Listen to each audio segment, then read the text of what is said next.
Hey, chiropractors, welcome to Modern Chiropractic Mastery with your host, Dr. Kevin Christie, where we discuss the latest in marketing, business, and professional growth with some of the leading experts in the industry. Welcome to another episode, and excited to have Dr. Corey Campbell of Motion Palpation Institute and also in private practice, and I love having him on. This is not his first time on, but I like having him on because he gets a real good pulse of the profession. He teaches throughout the year many times to many chiropractors of all experience levels, students all the way up to experienced doctors, and he's you know kind of got the beat on the profession in a lot of ways over the last 20 plus years of doing that.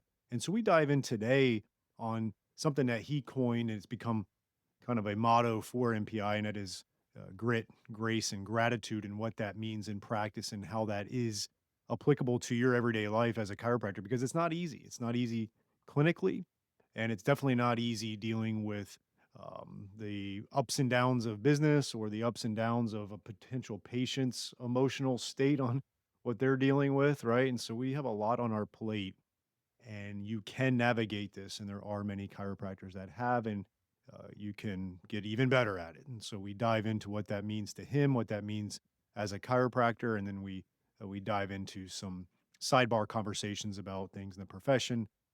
Always enjoyable to have Corey on the podcast, and look forward to seeing him this year at some of the seminars that he teaches at, and that I try to attend each year. So without further ado, here's my interview with Dr. Corey Campbell. All right, got Corey Campbell on the episode today, our second time, I believe, being on the show, and look back on the last time you were on and what we talked about, and we talked a lot about the adjustment and manual therapy and things that sense of like really using your hands. Today, we're going to talk about something that you've discussed quite a bit within the MPI circles, and that is grit, grace, and gratitude, and what that means. But before we dive into it, Corey, what's new in your world? Tell us a little about yourself, and let's get into it. Well, I have a private practice in Omaha. I've been in practice for 22 years now. I teach, and then I do some consulting work for the University of Nebraska. Nice. Then tell me, how long have you been teaching for MPI? So I've been with MPI since 2003 and on the board since 2004 or 5, I believe.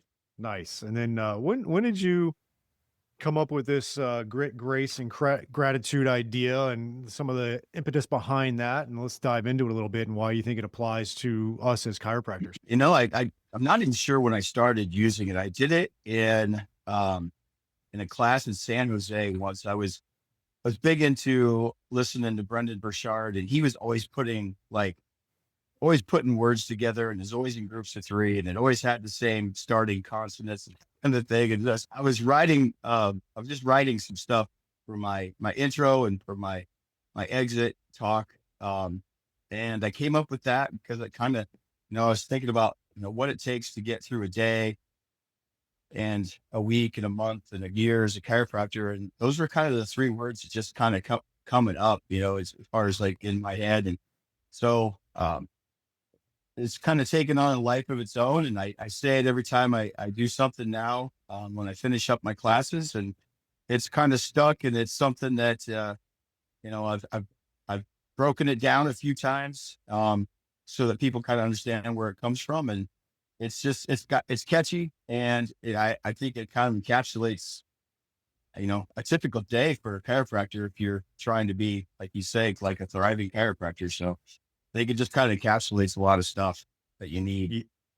Yeah, I mean, typical day and typical career for a chiropractor. And I love it because, you do need those things. And the thing that I think about with the grace as well, I'm going to kind of pick that one for a second, is that, I think you need grace as it pertains to dealing with patients and understanding that, it can be hard. If you see 20 people in a day, some of them are in their worst state, pain wise, and we have to deal with that, and we have to give them some grace, and we can't let that impact us negatively.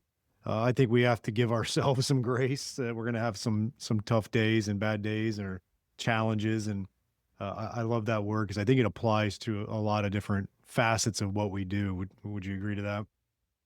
Absolutely. I think so. When I broke it down in a video one time, and I've dissected this a few times, but I think grace is the of the three is the hardest to do. I think Mhm. grace is the hardest one to show, and it's the hardest one to give, and it's the hardest one to receive. And so I think that's the one that takes the most work. Like that's a daily habit that you have to create to not only show grace, because we all get frustrated with patients who, they try to suck the energy out of the room. You have to give them grace. And, I think it comes down to simply is you have to love them all for their imperfections and for, you know, the easy ones, your Medicare patients that are just fantastic people that have seen more than you'll ever hope to see, that are just fun to be around. Those people are easy, but it's the ones that you don't know what they're going through. And, empathy is almost impossible because you've never really walked in their shoes. And so you have to show them grace because even sometimes sympathy is hard to get to. But if you show them grace, then I think those other things are easier to access.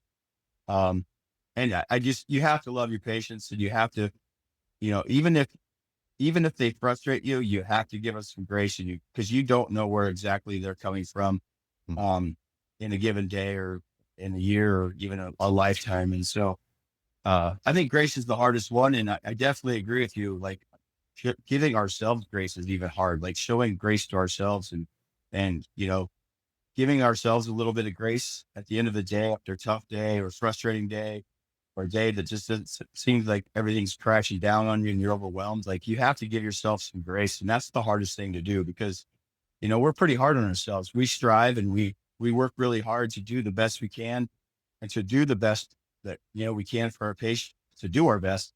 And sometimes we fall short, unfortunately, and we fall down and we fail. And it's the hardest thing to do is to give yourself some grace and to show yourself some grace. So I think that's the hardest of the three to practice on a daily basis. But I think it's the most important one to practice. Yeah, it makes sense because if you think about it, if you took all three of them together, the thing that I think about, and it's something I might have shared on an episode, but I don't want to assume someone heard it. But I saw a reel, an Instagram reel, I think it was a couple months ago, and it talked about in life or in practice, you need to be the thermostat, not the thermometer. And in a way, it talked about it was is like you need to set that temperature of the room, not be the basically reading the temperature and acting accordingly. And I think in life or in practice, those that can go in and set the temperature of that room, you go into that patient encounter and you have that grit, grace, and gratitude, or that day, that week, that month. It's going to serve you, and your patient base is going to then reflect that. Your team members are going to reflect that. Your family is going to reflect that. And I think just too many people are letting life or the profession kind of beat them down with that a little bit. And that's something that sticks out to me when I think of the grit, grace, and gratitude. For sure. I mean, and I always have random quotes and things like that running through my head. But with grace is, for me, mercy is when we don't get something that we deserve, and grace is when we get something we don't deserve. And then I just keep kind of running that through my head all the time. And I try to practice that, with my patients, and I try to practice that with my kids, and I try to practice that with the kids I coach, and that's just the people I meet and interact with. And then like I said, the hardest thing is you know, giving yourself a break and giving yourself some grace. That's the hardest one, and that's the one that takes the most work. It really does. Let's take a break from today's episode and announce our first sponsor. This is going to be Propel Marketing and Design. I've known Darcy Sullivan for years. We've worked hand in hand on my websites. I don't trust anybody else to do this search engine optimization. She does a great job. There's so much to it. A lot of the lingo and the words are beyond my comprehension, but it's just amazing work that she does. And if you're really going to get results with Google, you have to make sure your website is SEO optimized. And I really don't want you doing it yourself as a chiropractor. So you just have to have this type of stuff done. And if you're looking to get more organic online traffic that pulls in new patients, Propel Marketing and Design is currently offering chiropractors who listen to this podcast a free SEO website review.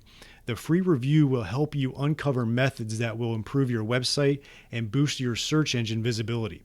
head over to propelyourcompany.com/chiropractor and schedule your free SEO website review. You won't regret it. She gets great results. Your website needs this. Your search results need this. Head on over there to propelyourcompany.com/chiropractor to get your free SEO website review. Now, one of the things that I've always appreciated about MPI, and I know you kind of have this become a mantra for MPI, and that's where I first heard it, and you share it during different courses. I had recently interviewed a physical therapist, Jeff Moore, and it was kind of a topic of leadership we were diving into. And one of the things that he said to help prevent burnout, to be a good leader, was to find mentors. And I think that's a big thing.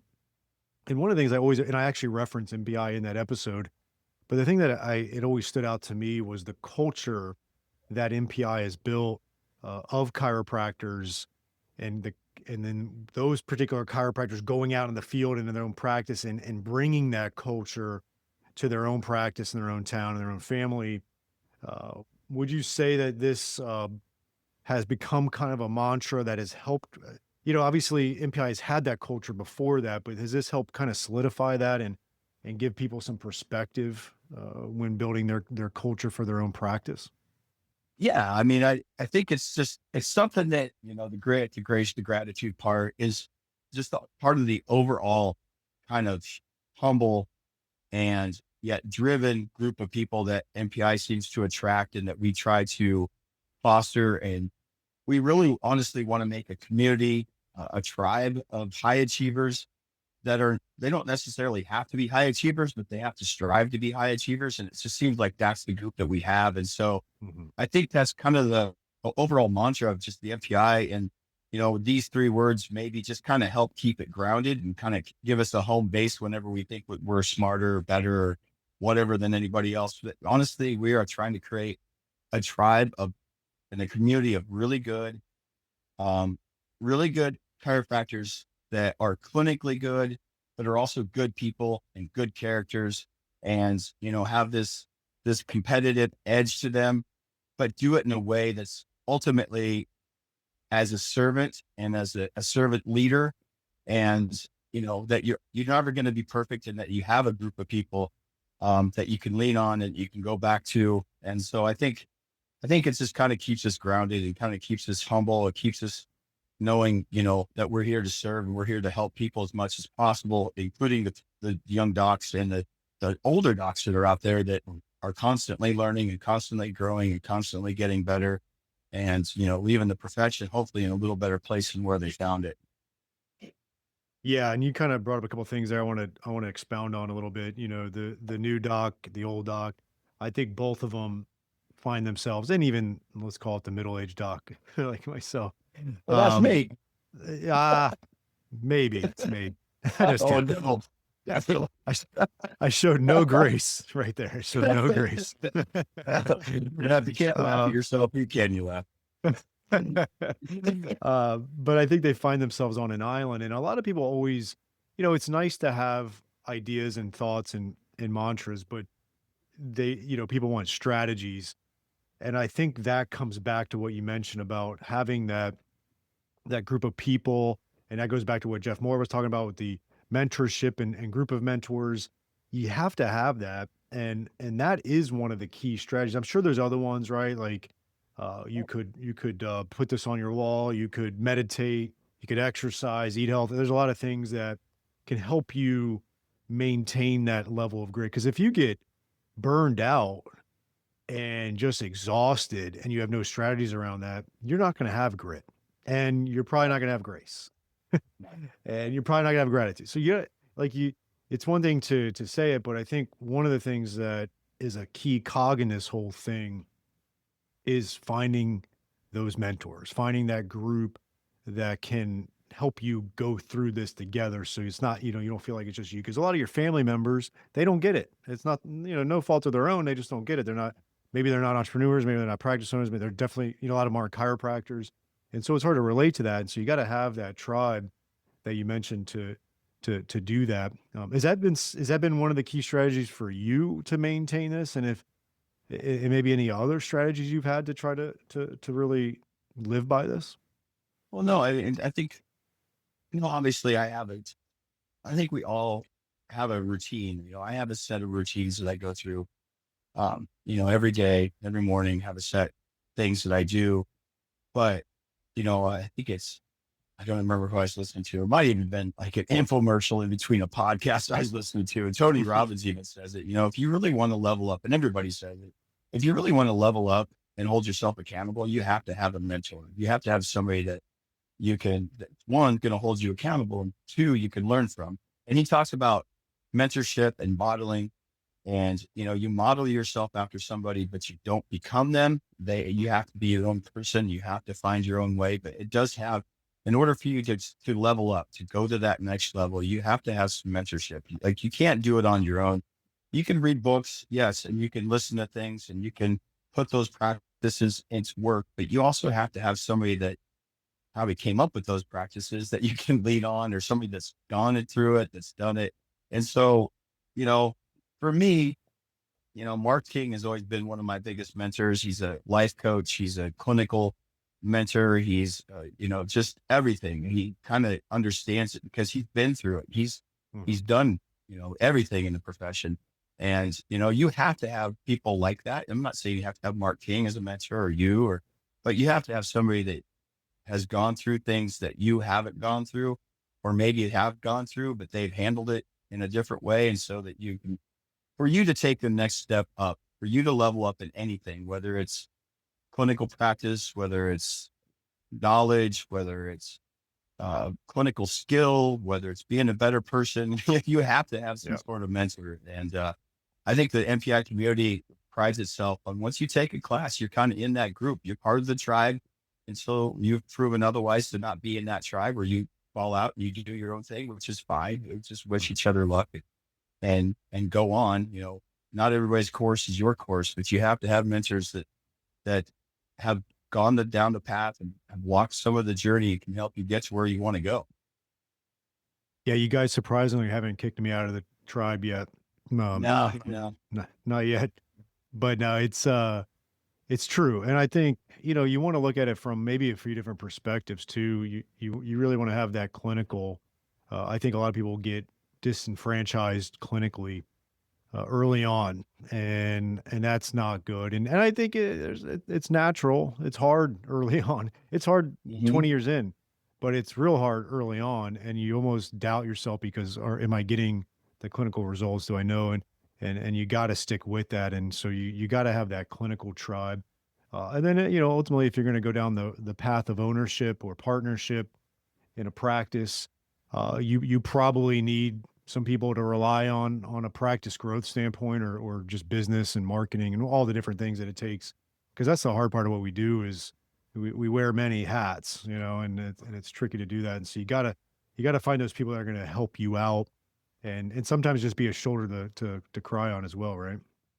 Absolutely. Absolutely. I mean, sometimes you just got to call and vent, and get it off your chest so that you can, give yourself some grace, or maybe be thankful for the stuff you do have, and the fact that you are in a place where you've grown to the point where you have some frustration and some growing pains. And so then give thanks just the fact that you're in those places, but you can't do it alone. Anybody that says they're, other than Snoop Dogg when he accepted his Grammy and thanked only himself, uh, Awesome. we all stand. None of us are self-made, man. None of us are self-made people. We all stand on the shoulders of people that have gone before us, and that have, shown us that, there is a way to get to the levels that you want to get to. And this is how you do it.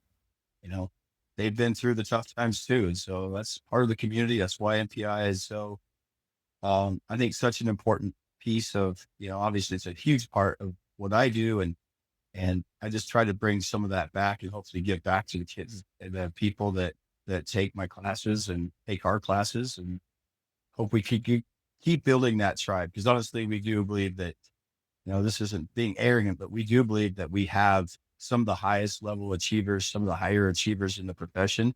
And we want to foster that. And we want that culture to stay strong, to stay healthy. And, that's what we try to do with API.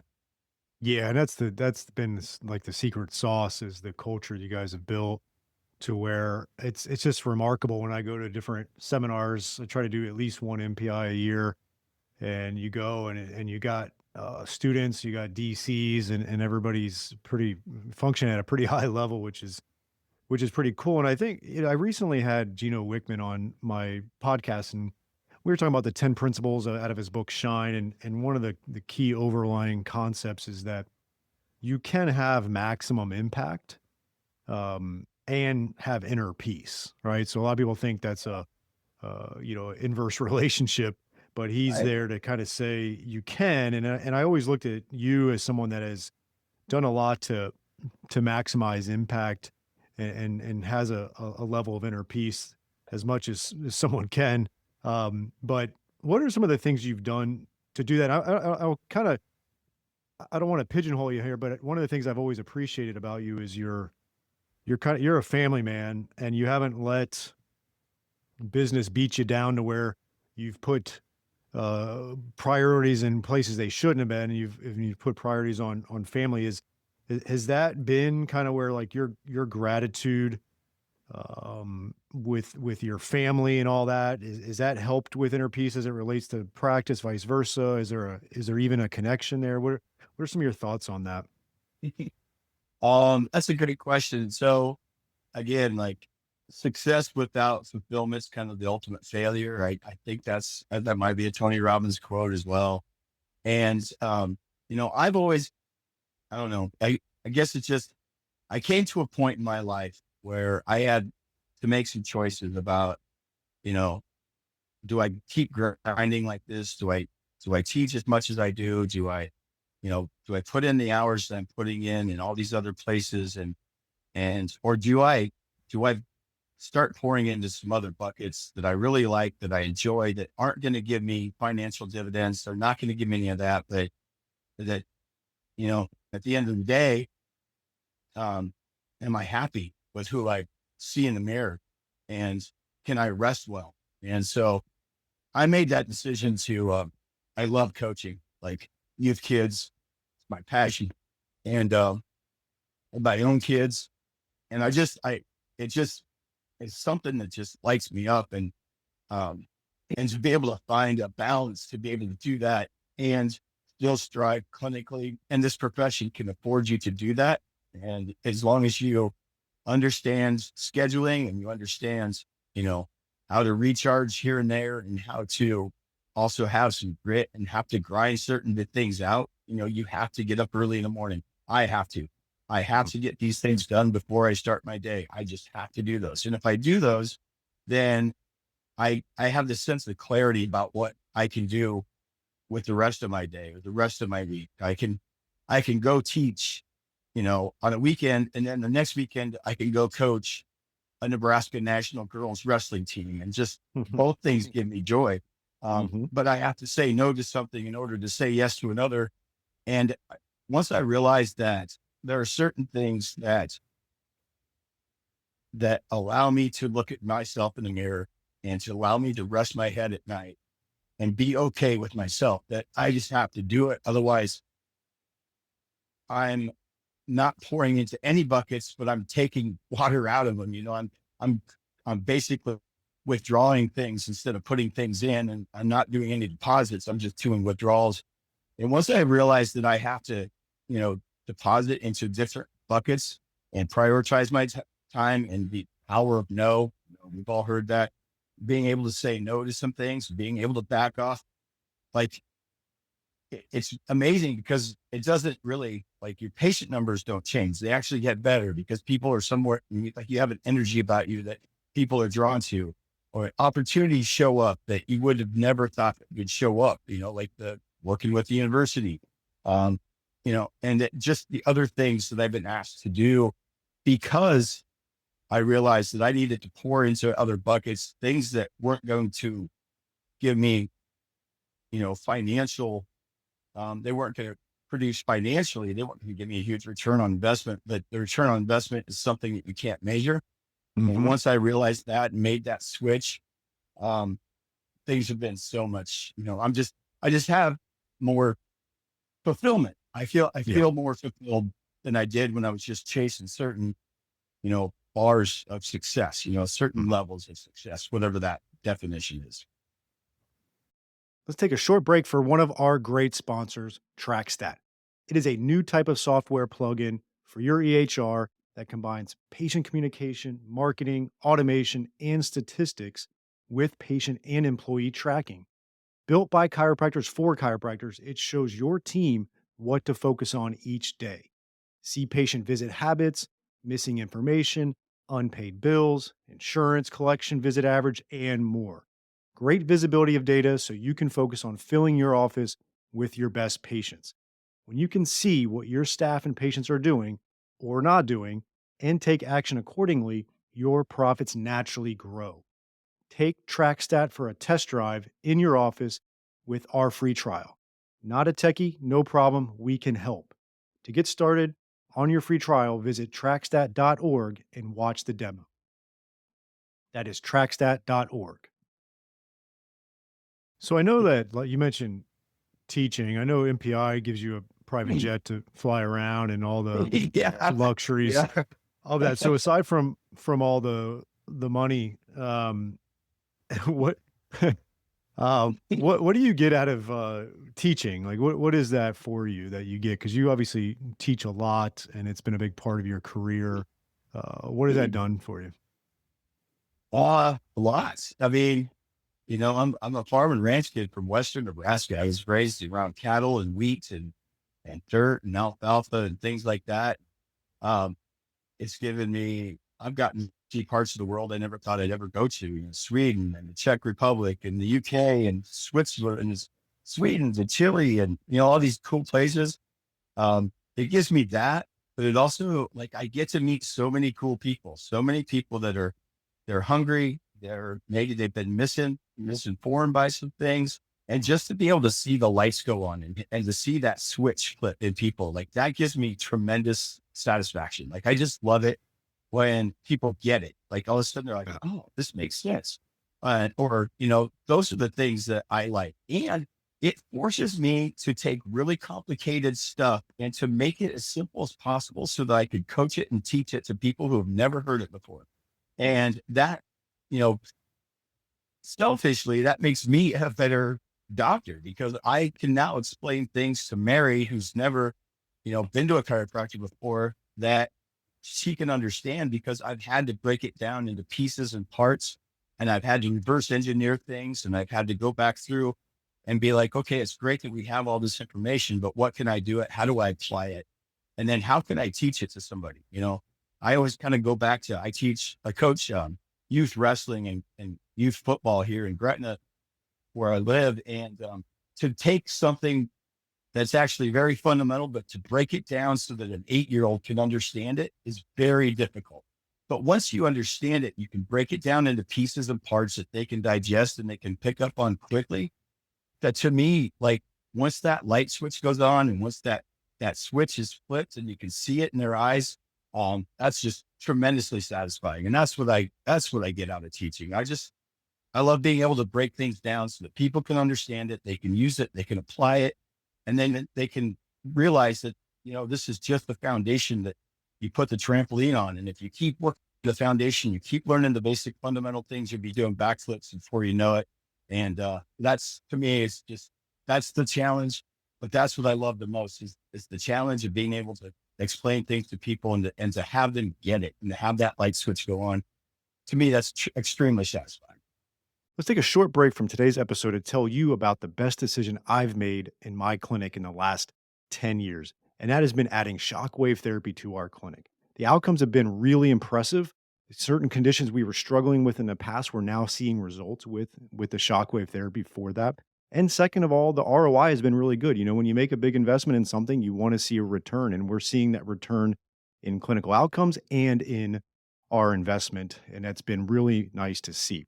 I chose Keenest Medical for 4 reasons. One is the technology is top notch. You have to have great technology. There's a lot out there that isn't quite up to snuff.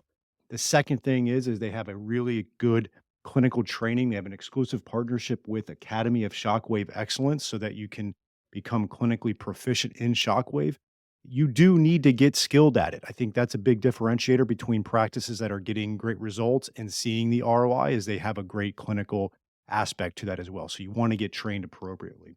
Third is they have in-house service team for all of your technical support, which is key when you're investing in a machine like this. And then lastly, they have a very in-depth marketing and business support for you so that you can launch this into your practice effectively, that you can get that ROI on it, that you can get the clinical outcomes.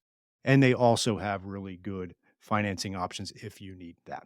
So go to kinasmedical.com, KINAS medical.com, mention MCM podcast and receive a free shockwave in practice book with a purchase of a unit. So that's kinasmedical.com, KINAS medical.com, and mention MCM podcast. I'm looking at the schedule. It looks like you're going to be out in the UK in July, huh? That's exciting. I am. I'm going to Chile this week. I'm actually be in Chile this weekend. Oh, So, nice. So yeah. Chile, you got UK, and then we got the Super Bowl of chiropractic. That's going to be the Adjustathon. Yes. Yep. So, It is the Super Bowl as far as adjusting seminars go, and for us for the in the MPI world. It's always at Cleveland and Kansas City and Overland Park. It's at the school. It's in that gorgeous cafeteria ballroom thing that they have with yeah. the windows and everything all the way around. Um, it gets bigger and bigger every year. And then we have added a DC track. So we have a doctor track that's just specifically geared for doctors who've been out in practice, to give them some more like clinical case management type stuff. How you deal with this versus just the pure hands-on palp and adjust that the students get. But all the instructors are there. We always bring in people with, have been in the MPI world that don't necessarily teach full time to help the assistants or to even help with like the DC track because they become very good at some specific niche or something that they're really good at. And so, yeah, it's a lot of people. It's a lot of docs. It's a great chance to meet and to find mentors. Maybe you need a mentor in your area because there's docs from all over the world there, docs from all over every state is kind of almost represented, I think, maybe except for Alaska. Who knows? Maybe we've had some there from there, but there's so many people and such a wide range of first timers to guys that have been practiced for 45 years. Like we have that whole mix and they're all really good people and they're really good docs. And it's just a tremendous experience. And it's one instructor after another teaching different things. We all teach, various different things.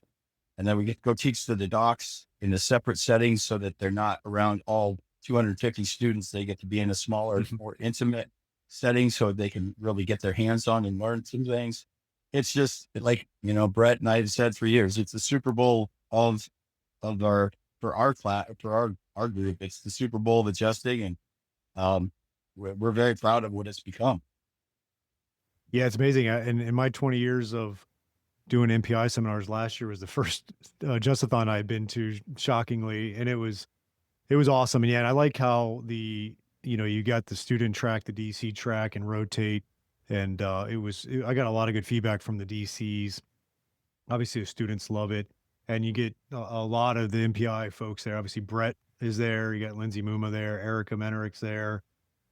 Terry Elder, and obviously Mark King will be there. So you get almost the whole slate there of instructors to help out, and then you enroll some other experienced docs to help out as well, which is pretty cool. Yeah, I mean, you get every body type possible. You got people that have been in practice as long as Mark. You have people that are somewhere in the middle. You have people that are newer. That are younger in practice, and but all are very good instructors. Obviously, Brett's one of the best instructors in the world. And you got Sarah and Mark and Brett and Lindsay and Erica and Terry Elder will be there. And like, we just have so many people, so much knowledge in the room and so much experience, especially in instructing and teaching, which I think is very valuable. It's one thing to have knowledge and experience. It's another thing to be able to teach it, to be able to use it in a way that people can use, for themselves. And so there's a lot of that, just some really good instructors. really good people, and it's social. There's a big social thing at the end of Saturday. There's opportunities for students to meet doctors and line up associates, preceptors. So there's all kinds of cool, additions that we've made to the adjustathon. And all of it has value, and it's all done in a super positive, fun, high energy environment. So it's just a cool class. It's my favorite of the year, and it is for most of the instructors. Yeah, it's awesome. Are you guys gonna do the, job fair aspect again this year? I think so. Yeah, I think we're going to tweak it a little bit because we Mhm, had so many people last year that it's kind of bogged down. So I think we're going to tweak it a little. mhm, But I think we are going to do it um, again. Seems to be a big hit, at least mhm. and from what I've gotten in feedback anyway. Yeah, no, I enjoyed it. It was good.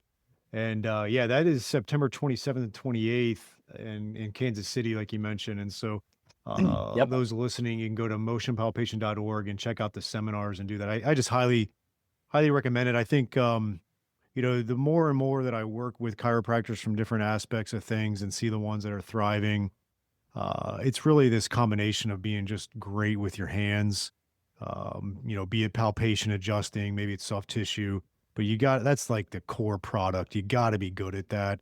And Yeah. then you can layer on the rehab, you can layer on the modalities and the shockwave. Those are all great, no doubt about it. Yeah. But if all you have is rehab or all you have is a modality and you're not good with your hands, there's just too many people in your community that can do rehab and can do modalities. It's the ones that can just be just killer with their hands and add those other things. Those are the ones we're seeing seem to be thriving the most.